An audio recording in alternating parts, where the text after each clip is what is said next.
When people start looking into precious metals, I almost always hear the same question: should I buy gold or rather silver? That's exactly what I want to talk about today. I've been working as a customer advisor and branch manager for many years and assist people with these decisions every day. In doing so, I notice again and again it's rarely about an either-or. Much more often, it's about understanding what role gold and silver each play in your assets. Precious metals are not a means for short-term gains. Their task is a different one. They are meant to provide stability and keep a portion of the assets independent of the financial system.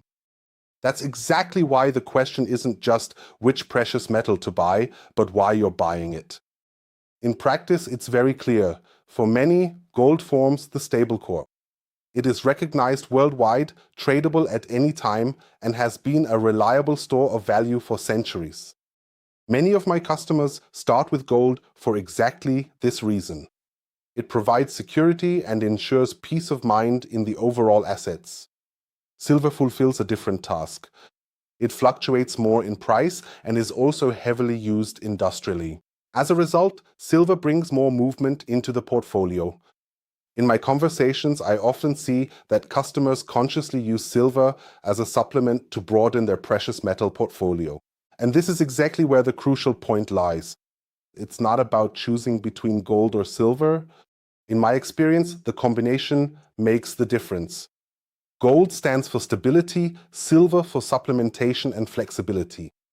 Together, they fulfill different functions and complement each other meaningfully. Other precious metals like platinum or palladium are also frequently mentioned.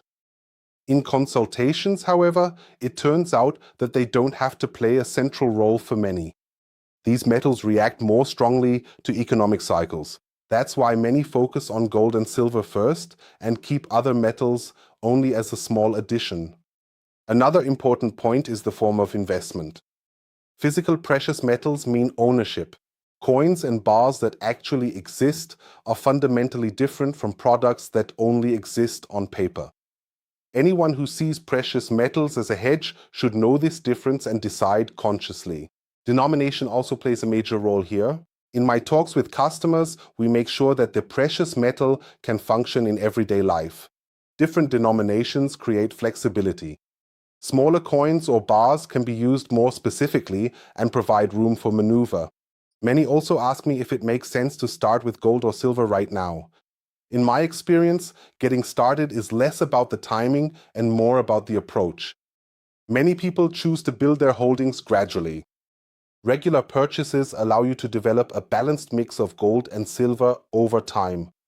I often hear the guideline of 5 to 10% of assets in precious metals. This rule of thumb can be helpful. However, the key is that this mix feels right for you and fits your overall situation. What can be clearly said from experience is that those who don't pit gold and silver against each other but understand their different roles make calmer decisions. The mix provides stability, flexibility, and structure. If you're unsure whether gold, silver, or which combination makes sense for you, feel free to come to me or my colleagues. Together, we'll look at your situation and find a structure that suits you. Because when this mix is right, precious metals fulfill their exact role in your assets. They create stability, provide security, and remain usable at all times. That's exactly what we support you with at Goldvorsorge.com. Thanks for listening, and for more info, feel free to check the caption.